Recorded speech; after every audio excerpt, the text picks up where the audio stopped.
अमरावती शहर अंबा देवी की पवित्र नगरी है, लेकिन इस पवित्र नगरी की अस्मिता को तार तार करने के लिए असामाजिक तत्व हमेशा तत्पर रहते हैं। कुछ वक्त बीतता है, शहर में शांति रहती है, लेकिन फिर न जाने क्यों असामाजिक तत्वों को रह रहकर उनकी कायरता ये याद दिलाती है कि बिना असामाजिक कार्य किए वो रह नहीं सकते। शहर के अलग अलग हिस्सों में ऐसी कई वारदातें अलग अलग समय पर देखने को मिलती है। ताज़ा वारदात है अमरावती शहर के पवन नगर ओम लहरी कॉलोनी नौसारी परिसर की।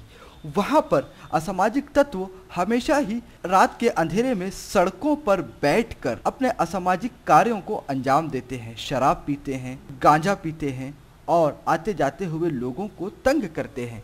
पिछली रात पवन नगर निवासी विजय ईश्वर दास किरकटे ने उन्हें इस बात पर टोका कि यहाँ यह सड़क है, बैठकर शराब पीने की जगह नहीं। बस इतनी ही कहा सुनी पर उन शराबियों ने मिल करके उन पर हमला कर दिया। उनके सर पर गंभीर चोट है। मामला गाड़गे नगर पुलिस स्टेशन में दर्ज कराया गया। आरोपी अब तक फरार हैं। हमने ईश्वर नगर ओम लहरी कॉलोनी के परिसर में पहुंचकर वहां के रहवासियों से और पीड़ित से बात करने की कोशिश की। आइए आपको सुनाते हैं उन लोगों ने क्या कहा।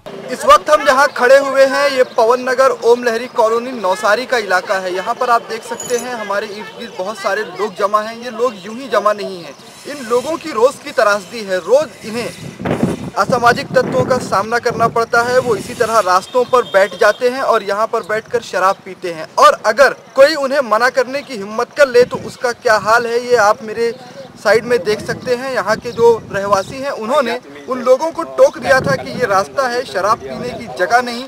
बस इतना कहने की सज़ा ये थी कि उनके सर पर जानलेवा हमला किया गया। उनका मेडिकल टेस्ट हुआ, उनके सर पर आज पट्टियां बंधी हुई है। आप ये सारी चीज़ें देख सकते हैं। इस वक्त यहाँ पर हमारे साथ काफ़ी लोग जमा हैं। हम इन लोगों से इनकी समस्याओं के बारे में पूछकर इनकी समस्याओं को जानने की कोशिश करेंगे। इस वक्त हमारे साथ ईश्वर दास जी जुड़े हुए हैं, जो कि इन सारे असामाजिक तत्वों की पीड़ाओं को स्वयं झेल चुके हैं। भुक्तभोगी एक तौर से अगर इन्हें कहा जाए तो गलत नहीं होगा। इनसे हम बात करते हैं कि आखिर क्या वजह थी जिसके चलते इनके ऊपर उन लोगों ने इस तरह का अटैक किया। रात को मैं 7:45 दुकान शॉप से आ रहा था, घर पे जा रहा था। यहाँ पे रास्ते पे लोग 2-3 लड़के दारू पी रहे थे। उनको मैंने टोक दिया कि भाई यहाँ पे शराब पीने की जगह है क्या। तो बोले मेरा हमारा काम, बोले रात को बैठना है बोले, और रोज से बोले आना जाना है, तुम्हारा देख लो बोले क्या है। तो बोले, और इसके वजह से झंझट में वो लोग बोला तो और 5-6 लोग उधर पीछे से आए लाठीचार लेके, और वो मेरे को ऊपर लाठीचार किया उन्होंने। और मेरे पास में कम से कम 50-60 हज़ार रुपये कैश भी थी उस टाइम, और उसने ढकेल कर दिया। इसी कॉलोनी के लोग एक भी सामने नहीं आए मेरे पीछे पकड़ने के लिए, और रात भर मैंने पुलिस में अकेला झूझता रहा। और उन्होंने मेरे को जानला हमला किया। मेरे को सर पे भी टाके लगे हुए हैं और यहाँ पर भी लगा हुआ है, यहाँ पर भी लगा हुआ है, यहाँ पर भी खाने पे लगे हुए हैं, और लाठीचार किया। और यहाँ के आजू बाजू के 2-3 जो घर है उनको सपोर्ट करते रहते हैं। तो ये कब से चला आ रहा है? ये कम से कम 3-4 साल से चले आ रहा है। 3-4 साल। यहाँ पे देसी दारू का दुकान है बाजू में, वहाँ से दारू लेके आते और यहाँ पे बैठ जाते पहुँच लेके। तो कभी आप लोगों ने इन सारी जो असामाजिक तत्व रास्ते में बैठे रहते हैं, इन लोगों की शिकायत पुलिस से या आपके इलाके के जो पार्षद है उन लोगों से नहीं की? नगर सेवक से की थी हमने। नगर सेवक बोलते हमारा काम नहीं है, ये पुलिस वाले का काम है। पुलिस वाले बोलते हैं ये नगर सेवक का काम है। ऐसे करते करते यहाँ के स्ट्रीट लाइट भी सब उन्होंने फोड़ डाले। यहाँ के जगह जगह सड़कों पर बिखरी फूटी हुई शराब की बोतलों के टुकड़े और सड़क किनारे पड़ी हुई शराब की बोतलें लोगों में डर पैदा करती है। असामाजिक तत्वों की दूरता का आलम तो ये है कि उन्होंने अपने इस कार्य को सुकून और शांति से अंजाम देने के लिए सड़कों के किनारे लगे हुए स्ट्रीट लाइटों को भी फोड़ दिया है, ताकि उन लाइटों से रोशनी ना हो तो उनकी काली करतूत लोगों की निगाहों में ना आए, और उनकी काली करतूत लोगों की निगाहों में ना आए तो फिर उसकी शिकायत ना हो, जिसके चलते उन पर कोई कार्रवाई किसी तरह की हो ना पाए। लेकिन जब अगर उन्हें कोई रोकने टोकने की कोशिश करता है तो वो उस पर अटेम्प्ट टू मर्डर तक करने से नहीं हिचकिचाते। इस तरीके से हमला किया जाता है कि टोकने वाले के सर में गंभीर चोट आ जाती है। बहरहाल हालात तो ये हैं कि रात के वक्त महिलाएं निकलने तक में डरती हैं कि कहीं कोई असामाजिक तत्व की घिनौनी नज़र उनकी तरफ न उठ जाए और कोई हिम्मत करके आवाज़ उठा भी ले तो फिर आसपास के परिसर के वो लोग जो इन असामाजिक तत्वों को प्रोत्साहन मुहैया कराते हैं और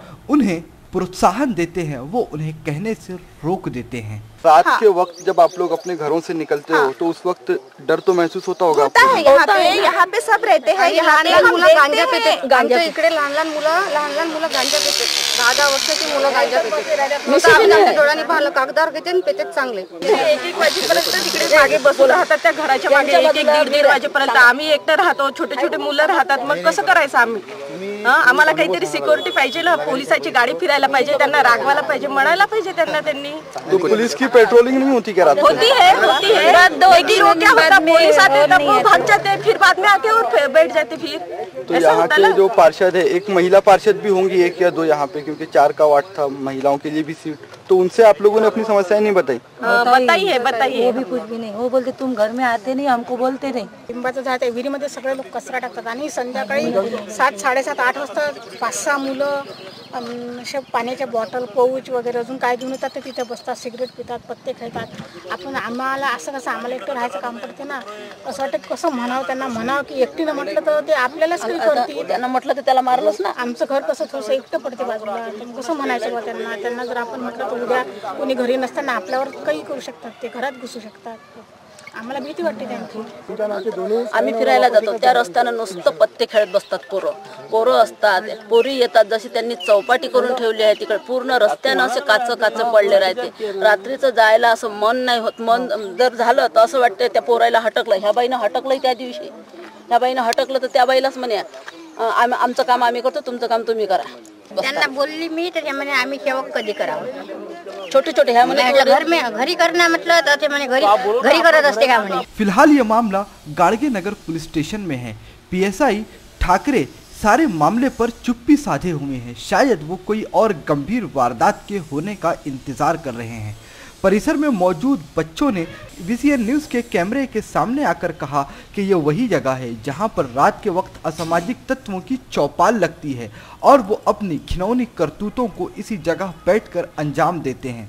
लेकिन फिर भी इलाके के पार्षद को जब महिलाओं की शिकायत पहुंची तो इलाके की महिला पार्षद 2 टूक ये कहने से नहीं चूकी कि कानून व्यवस्था पुलिस का काम है, यह मेरी जिम्मेदारी नहीं है। लेकिन भला इलाके की महिला पार्षद यह भी बताएं कि अगर इलाके की महिलाएं अपनी समस्याएं लेकर उनके पास ना आए तो फिर वो किसका दरवाज़ा खटखटाएं, और अगर यह जिम्मेदारी उनकी नहीं है तो फिर किसकी है।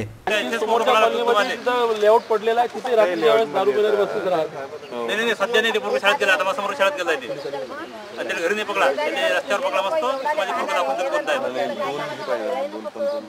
माहित तर पाहिजे आपल्याला बरोबर नाही काय, ते आम्हाला त्रास आहे, आम्हाला शाळेतून यायला की लेकरं शहर आहेत आमचे। नाव सांगा, तुम्हाला नाव माहित असेल कोणते पुढते नाव मला काहीच नाही, इकडलं कोणाचंच नाव नाही, इथं बसतात कधी मी राहतो, कधी नाही बसतात, रोज बसतात, डेली बसतात, डेली रोज, कधी नाही। एका बाईला ओढून आला होता पोरगा इथं, कोणता प्रकार घडू शकते? पवन नगर के जिस रास्ते पे हम खड़े हुए हैं यहाँ पर शराब की फूटी बोतलें तो आप देख ही चुके हैं, लेकिन असामाजिक तत्वों का राज इतना है कि उनके शराब के सेवन में रात के वक्त कोई व्यवधान ना आ सके और किसी की नज़र उन पे ना पड़ सके, इसलिए उन्होंने इस रास्ते पर लगे स्ट्रीट लाइटों का क्या हाल किया है ये भी आप देख सकते हैं। इन लोगों ने मिलकर के अपनी शराब के सेवन को बिना व्यवधान अंजाम देने के लिए स्ट्रीट लाइटों को फोड़ दिया है। और ये सिर्फ एक स्ट्रीट लाइट की हालत नहीं है, जहाँ से दूर तक जहाँ जहाँ हमारी नज़र जा रही है लगभग सारे ही स्ट्रीट लाइटों का हाल एक तरीके का है। इलाके में महिलाओं ने भी अपनी समस्याएं बयान की। VCN न्यूज़ से बात करते हुए उन लोगों ने बताया कि उन्हें किस तरह से असामाजिक तत्वों की वजह से इस बस्ती में रहने में भी डर का सामना करना पड़ता है। इसके बावजूद इलाके में 2 महिला पार्षद हैं, उन लोगों ने भी महिलाओं की इस समस्या की तरफ कोई संज्ञान नहीं लिया। जो कि बहुत ही निंदनीय है। अगर एक महिला पार्षद होकर इलाके की महिलाओं की समस्याओं को नहीं समझ सकती तो फिर महिलाएं अपना दुख और अपनी पीड़ा बताने किसके पास जाएंगी? और आखिर इस समाज में हम कब तक ये सोचते रहेंगे कि जिसकी समस्या है वो देखे? इस बात को ध्यान रखना चाहिए कि आज अगर कोई और उस समस्या का भुक्तभोगी है तो कल वही समस्या हमें भी फेस करनी पड़ सकती है। VCN न्यूज़ के लिए पवन नगर से रोशन उमक के साथ शम्स।